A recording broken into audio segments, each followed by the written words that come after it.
I've always been the kind to keep things in order. Maybe it's the accountant in me, or maybe it's just how I was wired from the start.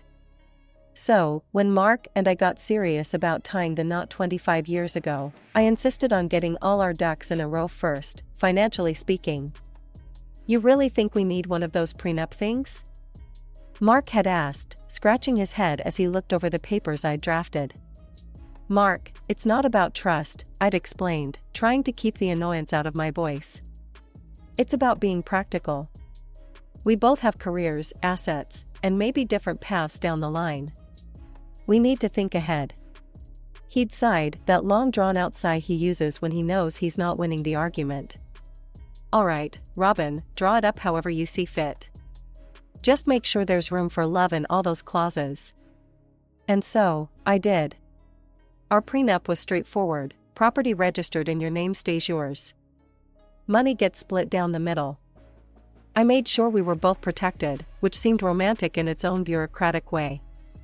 Mark ended up with the house in his name and I took the apartment.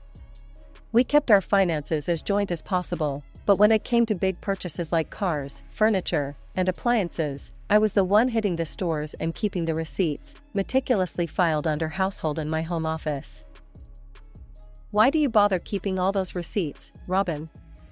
Planning to return the couch if we ever split? Mark would joke, but there was always a hint of something in his tone that I couldn't quite place.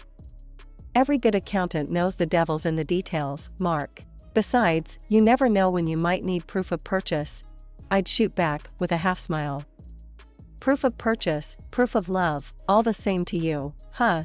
He'd chuckle, shaking his head as he went back to his spreadsheets. That prenup was like an insurance policy we both hoped to never use. Over the years, it became just another piece of paper, overshadowed by mortgage documents and life insurance policies. Our son, Alex, once asked about it when he was old enough to understand such things. We'd been clearing out some old boxes, and he'd come across the prenup among some old family photos. Mom, why did you guys get this? Didn't you trust each other? His young face was puzzled, a frown creasing his brow. I'd taken the document from him, smoothing it out on the kitchen table. It's not about trust, Alex. It's about making sure we're both okay, no matter what happens. It's like wearing a seatbelt: you don't plan on crashing, but you're glad it's there if you do. Now, as Mark and I celebrated another anniversary, the topic of the prenup seemed distant, almost from another lifetime. We exchanged gifts after a cozy dinner at our favorite Italian place. I handed him the smartphone, wrapped in shiny silver paper, feeling a pang of excitement. Open it, I urged, watching his careful movements, a contrast to his usual haste. He lifted the lid, his eyes widening slightly as he pulled out the phone. Robin, this is too much, he murmured, genuinely surprised. Nothing's too much for you, Mark. Happy anniversary. He leaned over, kissing my forehead gently. Thank you, love. Here, I got something for you too. He handed me a small, velvet box.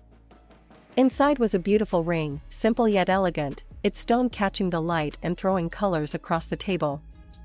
Oh, Mark, it's beautiful. Back at home, we settled into the comfort of our living room, the new phone and the ring sitting between us like symbols of our modern and enduring bond. The night drifted on with soft music and softer conversations, the kind that meanders through shared memories and dreams for the future. Mark had been on about money more than usual lately. It was always something with him: either the stocks were too low, or the living costs were skyrocketing, something was always off. But this recent fixation on securing our retirement had started to eat away at him more visibly. You see the prices at the store today, Robin? Mark started one evening as I was chopping vegetables for dinner. It's like you need a small fortune just to fill the fridge. We gotta really start padding the nest egg.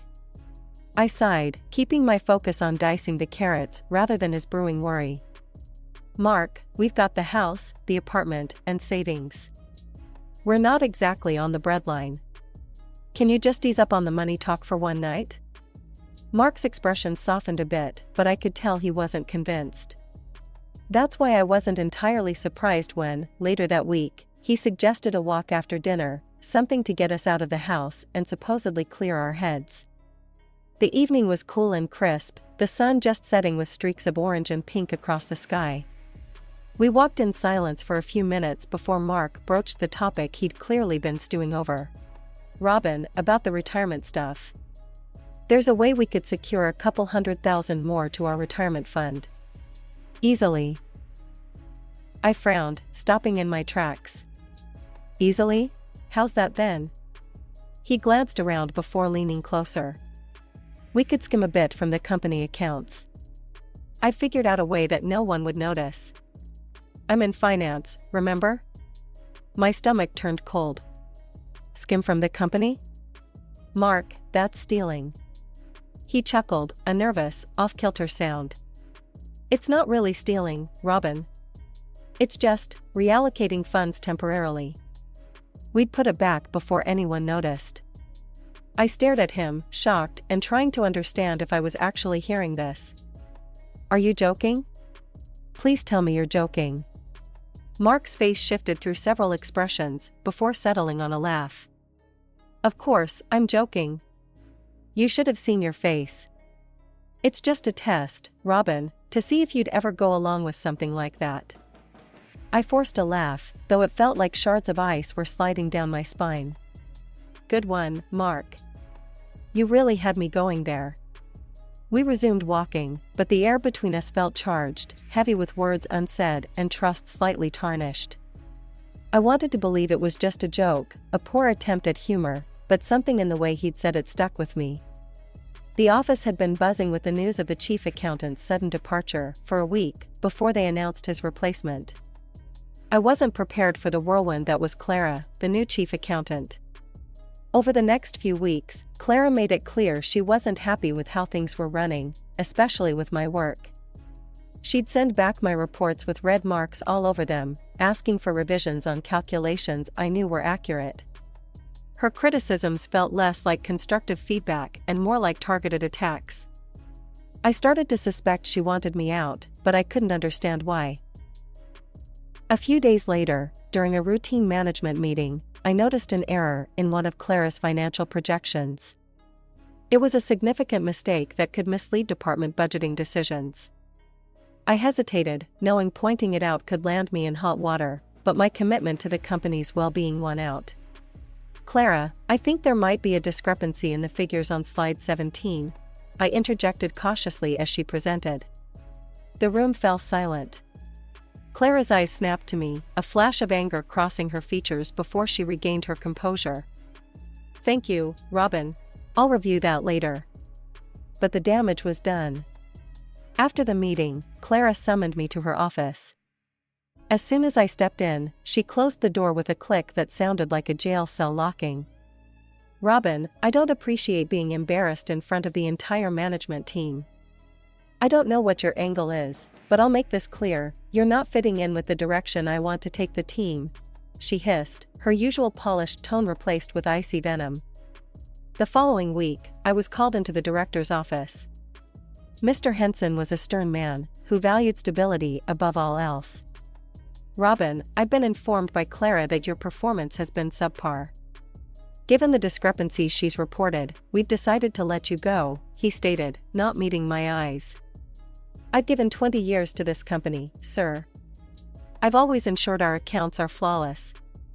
Clara is the one making changes that don't make sense," I protested, my voice cracking with emotion. "Clara comes highly recommended, and I trust her judgment. She's qualified and her vision for the finance department is what we need right now. However, I do recognize your long service, so we'll be providing you with a significant severance package," Mr. Henson added, his tone final. I was stunned. Walking back to my desk, I felt every eye on me, especially Clara's, which held a smugness that made my stomach churn. I packed up my things, the memories of 2 decades fitting into a small cardboard box. I spent the next few months transforming our home. New paint, new furniture, it was therapeutic, almost like putting my life back together piece by piece. But just as I was beginning to enjoy the fruits of my labor, Mark came up with a new plan that caught me off guard. Robin, this renovation you've done, it's incredible. We could make a killing selling this place now. I paused, paint roller in hand, surprised. Sell? But I just finished making it our perfect home. Exactly, it's perfect for selling. There's a luxury house up for sale just a few blocks away. It has a swimming pool, Robin. Imagine that. His eyes were gleaming with that all too familiar look of ambition. Reluctantly, I agreed to consider it. The photos he showed me of the potential new house were indeed tempting, a beautiful, sprawling property with more space than we'd ever dreamed of. Think about it, we sell this place and your apartment, and we can practically pay cash for the new one. With a heavy heart, I put our newly renovated house that officially belonged to Mark, and the apartment that was registered to me. The apartment was bought very quickly, and I transferred the proceeds into our joint account, as we planned. That evening, as I was putting the final touches on my cleaning, anticipating the buyer Mark said was coming to look at our house, he walked in, not alone, but with Clara, my former boss. My stomach turned. Clara looked around smugly. Nice place, Robin. No wonder you're so attached to it. But, it's time for you to pack up your things. Confused, I turned to Mark. What's she talking about, Mark? His face was cold, distant. I'm sorry, Robin. I'm in love with Clara. We're going to be together, and we're going to live here. The room spun around me as his words sank in. You planned this? You used me to sell my apartment and split the money, but keep the house for yourself? Clara chuckled, pouring herself a glass of champagne. Oh, he didn't plan it alone. We thought it through together. The audacity of their betrayal was staggering. But as they stood there, celebrating, I realized I had to act fast. You want the house? Fine. But everything in it is mine. I have receipts for every single item in this house, every chair, every spoon, even the damn fridge. Mark laughed, thinking I was bluffing until I started calling the movers. They arrived quickly, and I directed them to start with the living room. Hey, what the hell are you doing? Mark's voice was loud, panicked as he watched the movers carry out the TV, the couch. Taking what's mine, I snapped back, holding up a folder thick with receipts. See, everything here was bought by me. It's all in my name. By the time they realized I was within my rights, the house was empty. I signed off the last of the movers' paperwork and turned to face them one last time. I'll be sending my lawyer's contact for any further communication. Do not contact me directly again. My voice was steady, my stance firm, despite the chaos. As I walked out of the house for the last time, the evening air felt cool and sharp. Betrayal had torn my life apart, but as I looked back at the stark, empty house, a sense of resolve filled me. They might have taken my heart, but they wouldn't take my dignity. I met with my lawyer, a sharp man named Doug who had a knack for cutting through nonsense. Robin, if we want to nail them legally, we need solid evidence of fraud and, possibly, adultery. That's when it hit me, the conversation months ago, Mark's so-called joke about skimming money from the company. It wasn't just a poor taste joke, it might have been a confession. Doug, I think I know how to get what we need. I reached out to my son, Alex. He was furious when I told him everything, his sense of justice as strong as ever. Mom, just tell me what you need. I'll do anything to help. I need you to stay at your father's for a bit. Pretend you're taking his side, if you can stomach it. I need access to the house while they're at work. The next day, with Alex's help, I got into the house. It was strange being there, like walking through a ghost of my past life. I headed straight for Mark's home office. My hands were shaking, but the anger brewing inside me fueled my determination. Sitting down at his computer, I guessed his password on the second try. Years of shared secrets made it easy. It didn't take long to find what I was looking for. Files labeled financial projections contained detailed plans for siphoning off over $400,000 from the company, with fake invoices and payments routed to external accounts. But that wasn't all.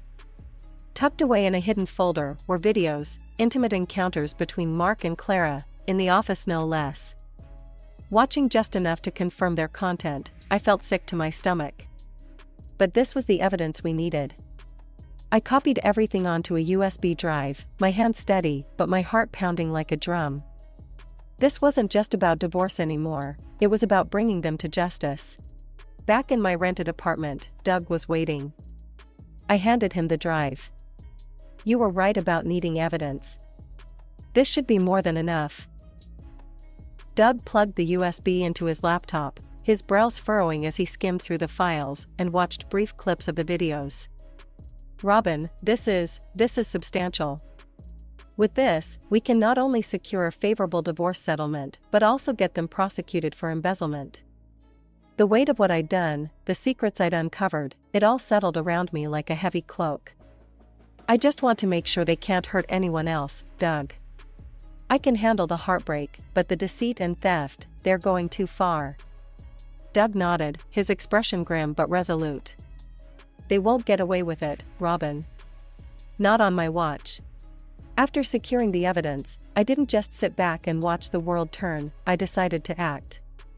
Walking back into the office building, I felt a mix of triumph and anxiety.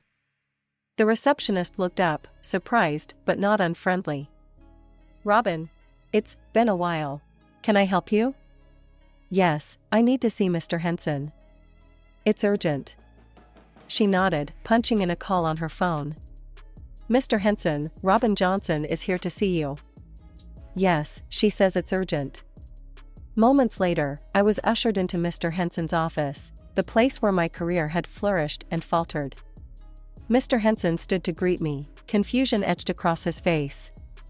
"Robin, this is a surprise. What brings you here?" I didn't beat around the bush. "I have something you need to see, and it's about Clara and Mark." His brow furrowed, and he motioned for me to sit. I plugged the USB into his computer, opening the folder of financial documents and the videos. His face paled as he scrolled through the documents, and he looked up at me, betrayal and shock mingling in his eyes. This can't be right. Clara came highly recommended." His voice trailed off as he opened one of the video files, his expression turning from shock to disgust in seconds. "I know. I was just as shocked, but it's all there. Hundreds of thousands siphoned off, plans to leave the company high and dry. And that's not all, those videos were on Mark's personal computer." Mr. Henson sighed, running his hands through his hair. "Robin, I owe you an apology. I should have listened, should have seen the signs myself. You've worked here loyally for over 2 decades. I was a fool, blinded by smooth talk and a sharp resume. It's not just about me, Mr. Henson. It's about the company, the employees who depend on its stability," I reminded him gently. "You're right. I'll call for an immediate audit and a full investigation. We'll get to the bottom of this and make sure they face the consequences." "Thank you, Robin, for bringing this to my attention, no matter how painful the truth." Days later, as the audit unfolded, the extent of their deceit was laid bare. Money trails, hidden accounts, and falsified records, it was all coming out. The company acted swiftly, seizing assets and freezing accounts linked to both Mark and Clara. The day they were escorted from the building by the police, I made sure I was there. Standing by the entrance, I watched as they were led out in handcuffs, their heads down, avoiding the eyes of their former colleagues. Clara's face was void of its usual confidence, and Mark wouldn't meet my gaze. As they passed by, I felt a chapter of my life closing. Turning away, I walked out of the building not with triumph but with a quiet resolve to rebuild my life, piece by piece, knowing that the truth had set me free. The divorce was as brutal as it was enlightening. I watched half of everything we'd built together funnel into his accounts, including the proceeds from the apartment I loved. The house remained his, and the bank accounts we once shared now halved, as per the agreement. Despite these setbacks, there was a silver lining. The court granted me 50% of the house's current market value and ordered Mark to pay me lifelong alimony, a small victory in the grand scheme but a victory nonetheless. I also pursued legal action against Clara, not just for her role in the financial deception, but for her personal vendetta that cost me my job. The day I confronted Clara in court, the air was thick with tension. She sat across the aisle, her posture rigid, her eyes avoiding mine. "Remember all those smirks in the office? Not so confident now, are you?" I whispered when I passed her on the way to the stand. She just glared at me, her lips a tight line. But there was no escaping the truth, and the court ruled in my favor, ordering her to pay me over $35,000 for wrongful termination and emotional distress. Mark and Clara both received suspended sentences for their fraud, a fact that didn't sit well with me, but seeing them barred from holding any senior financial positions was a consolation. They were left nearly penniless after the legal fallout, a fitting end to their deceitful escapade. With the money I received, I bought a modest house with a small garden on the outskirts of town. It needed work, but I saw potential in it, potential for a new beginning, a sanctuary made entirely in my vision. Renovating the house became my new project, my therapy. I tore down old wallpapers, painted walls, and planted flowers. Each brushstroke and each seed planted felt like a step away from my past torments. One sunny afternoon, as I was trimming the rose bushes, my son Alex came by. He walked up the garden path with a smile that mirrored my own. "Mom, this place, it's really coming along," Alex said, looking around appreciatively. "Yeah, it's getting there. Slow and steady, you know?" I replied, wiping sweat from my brow.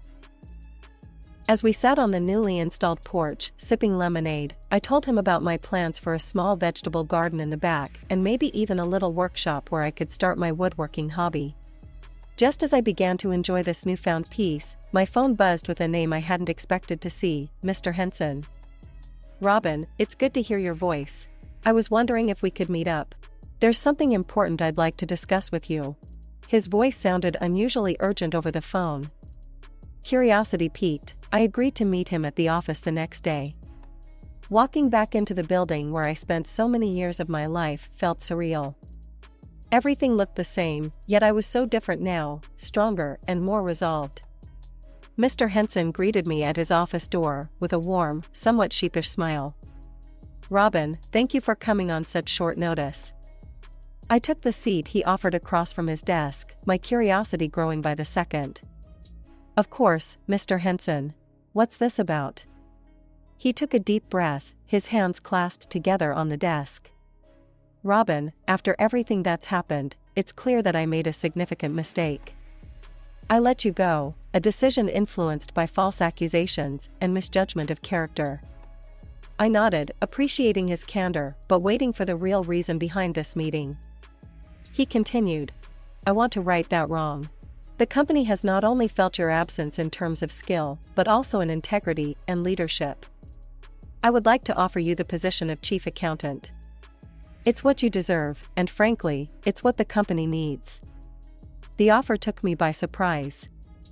After all the turmoil, going back to the place where it all happened was the last thing I had expected to want. "Mr. Henson, that's a generous offer," I began, weighing each word. "But why should I come back? After everything, it's not easy to just return as if nothing happened." "I completely understand your hesitation, Robin," he replied quickly, leaning forward, his eyes earnest. "You were wronged, not just by your colleagues, but by my oversight as well. I can't change the past, but I am committed to making the future different. And we want to compensate you, not just with the position, but also with a significant financial bonus as a gesture of gratitude for your integrity and the courage you showed in exposing the fraud." The word bonus caught me off guard, but what truly made up my mind was the genuine regret in his voice and the realization that returning could mean influencing the company culture to prioritize integrity over all else. After a moment of silence, in which the weight of his words hung in the air, I finally spoke. "All right, Mr. Henson. I'll come back, but on one condition: we work not just on the accounts, but on rebuilding the company's ethical foundations." A broad smile broke out on his face, relief evident in his eyes. "Absolutely, Robin. That's exactly what we need." He stood up, coming around the desk to shake my hand, and in a moment of unexpected emotion, he pulled me into a brief, heartfelt hug. "Thank you, Robin. I can't tell you how much this means." Returning to my old job as the new chief accountant, I felt a sense of purpose reignite within me.